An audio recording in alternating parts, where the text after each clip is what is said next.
Nana Senso is in Kumasi, St. Paul's RCJHS. Natalia is in Takrade, Danwell Methodist, Efiekuma in the Western region. The two of them will tell us the situation on the ground. Let me come to you, Nana Senso, first. What can you report? Mama, we started our rounds this morning around 6 a.m. We began the monitoring from Iriso MA Basic at the Oporiko Municipal Assembly. And then we continued our journey to Amankwetia MA Basic within the Kumasi Metropolis. Over there are cluster of schools, so we continue our journey to New Amokom JHS. But currently, we are here at St. Paul's RCJHS. But let me quickly add that all the schools that we visited, none of the students had reported at the time we got to the school. Maybe students are supposed to report at 9 a.m., so we'll give them the benefit of the doubt. But over here at St. Paul's RCJHS, there are some early birds. Although they are supposed to report at 9 a.m., some of the students came here exactly 6:30 when they got here. And speaking with them, they are saying that they feel itchy. They've stayed home during the COVID break for more than 2 months, and then some of them couldn't sleep yesterday night when they realized they're supposed to report to school today. So they came here very early in the morning. I want to engage some of the students and find out from them how the feeling has been. Come closer to me a bit. Shout for me. What is your name? Please, my name is Obedana Kwame Apia. Come closer. Yeah. Obedana Kwame Apia. You've been in the house for a long time. How was the feeling? Tell us. Yeah, the feeling, I felt worried because of the COVID-19. Government closed all the schools, so we didn't go to school. But right now, we thank God Almighty that now schools is open. Okay. So now we are in school. So tell me, amid the COVID-19, the virus, and then you have to return to school. Are there some fear? Yeah, I'm very scared. Why are you scared? Because it's very, very bad.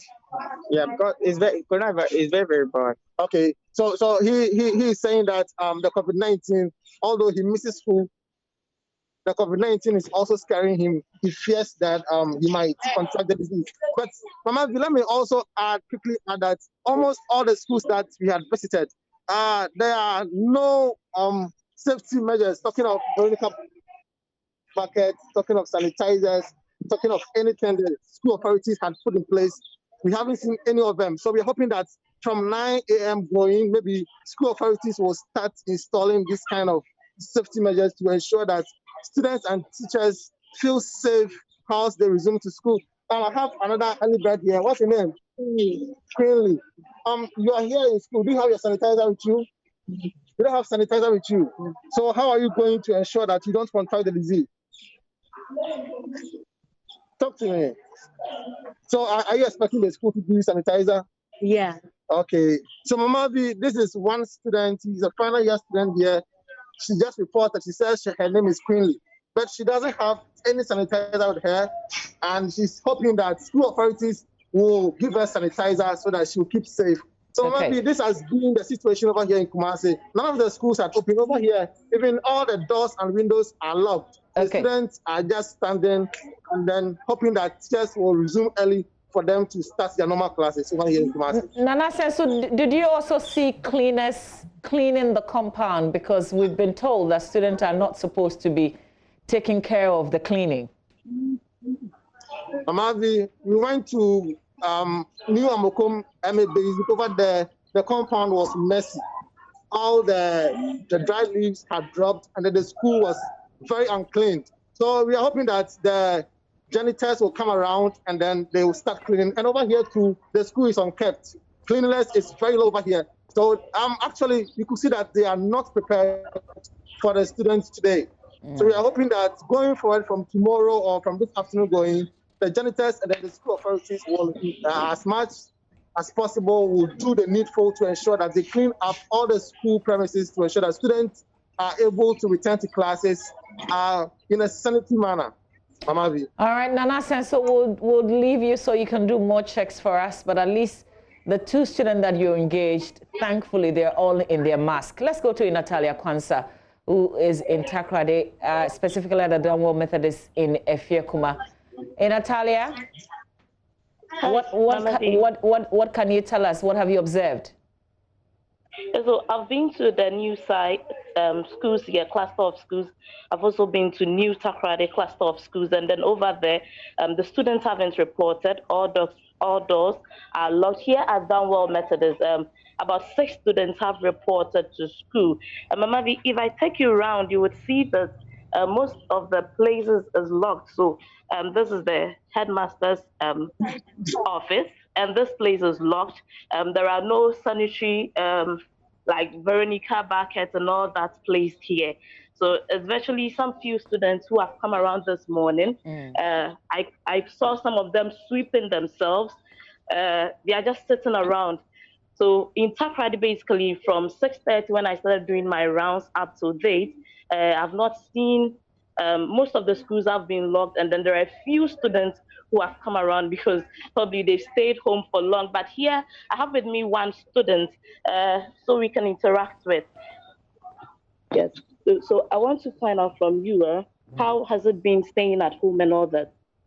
For academics has really decreased due to this coronavirus pandemic.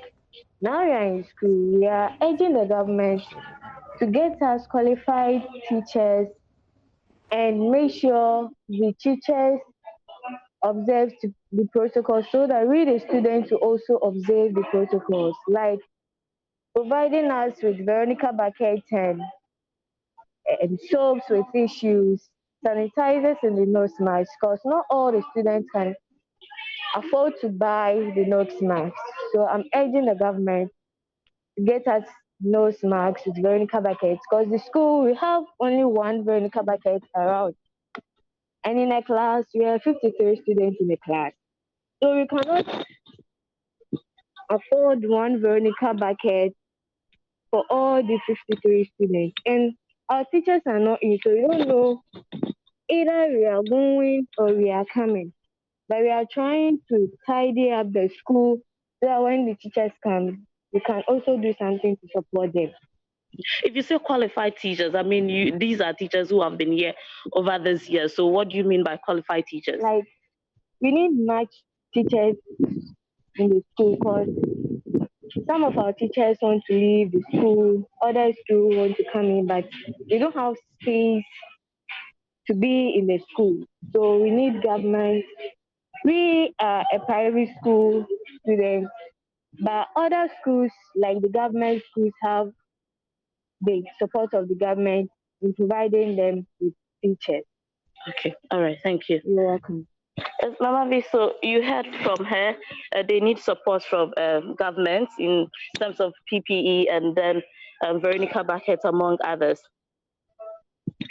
We will let you go as well so you can do more of the checks for us. I guess we have to wait till 9 a.m.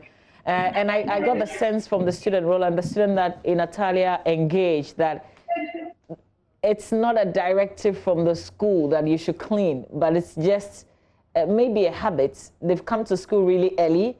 There's no teacher in sight, but they are cleaning and waiting for their teachers, so they'll know the way forward. That based on our interaction with the Ghana National Association of Teachers president, they have not directly done the engagement with the PTAs and the teachers directly, because they're assuming that the public announcement and the public education will get to the ears of these students, their parents, and then the teachers. But I think that just like maybe that engagement was with the second cycle institution, we should have done that same with these people. And I do understand, because if you go to many of the related schools in communities, in public schools, the engagement, it's not like you have in senior high schools. The senior high schools have their PTAs very strong. They have the Old Boys Association also very strong. So that tends to have an impact on the way they are structured, the way they operate. All right. Let's go to Rafiq Salam in Wa. Rafiq, where exactly in Wa are you? I am exactly at the Falahia cluster of schools, which also included Limari Model GHS.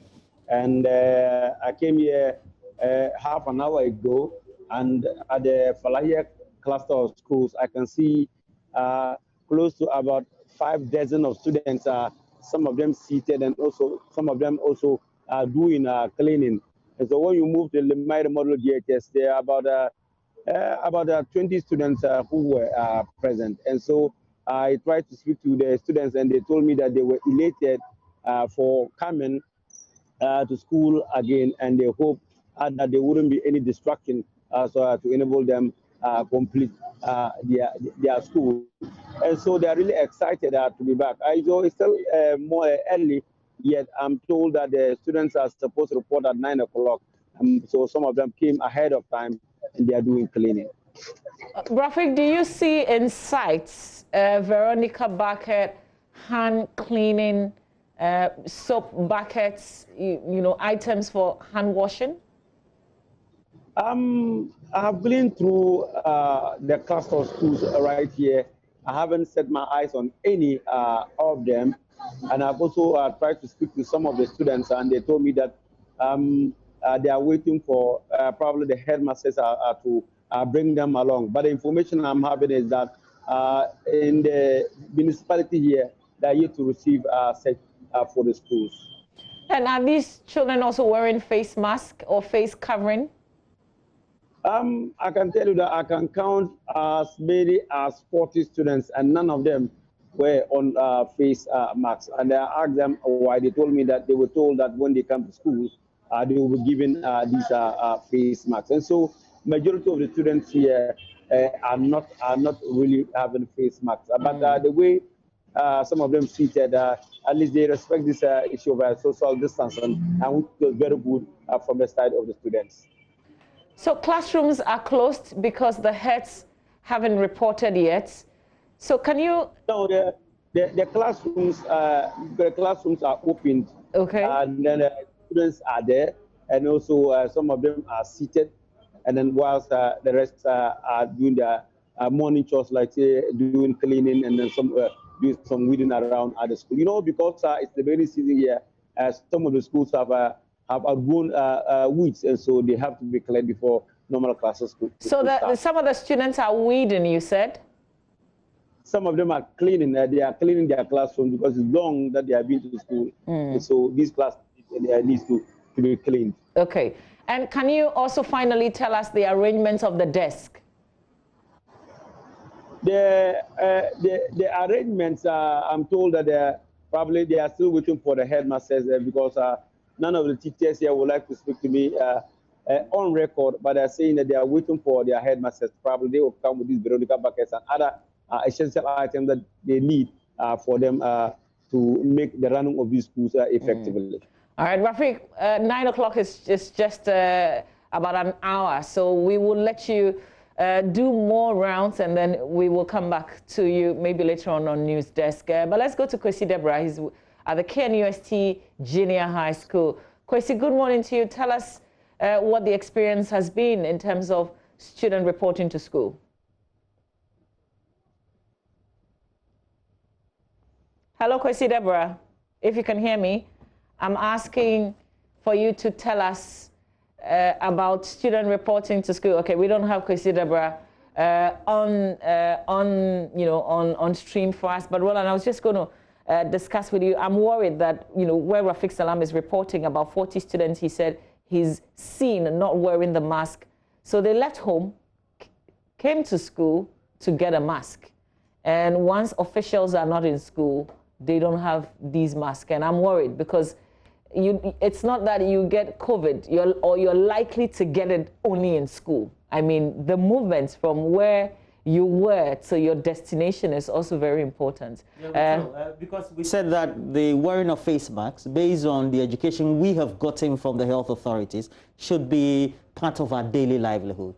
And it means that once you're getting out of Accra, Kumasi, I think Kumasi were flouting, in Accra were flouting as well. It means you have less adaptation to some of these lifestyles that we needed.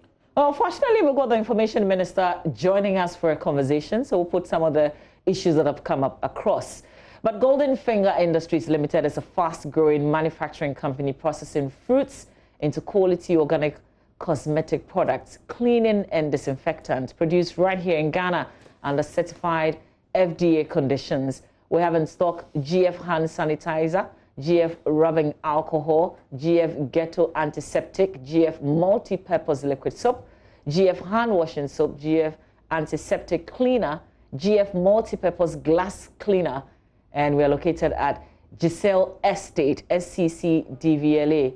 You can contact them on 0546 274 070, 0546 270, and I'll take the number again, 0546 274 070 or 0546 273 993. The office number is 0302 957 950, 0302 957 950. When we come back, Roland Walker will be engaging the Information Minister, Kujo Ponkroma, right here. Stay with us.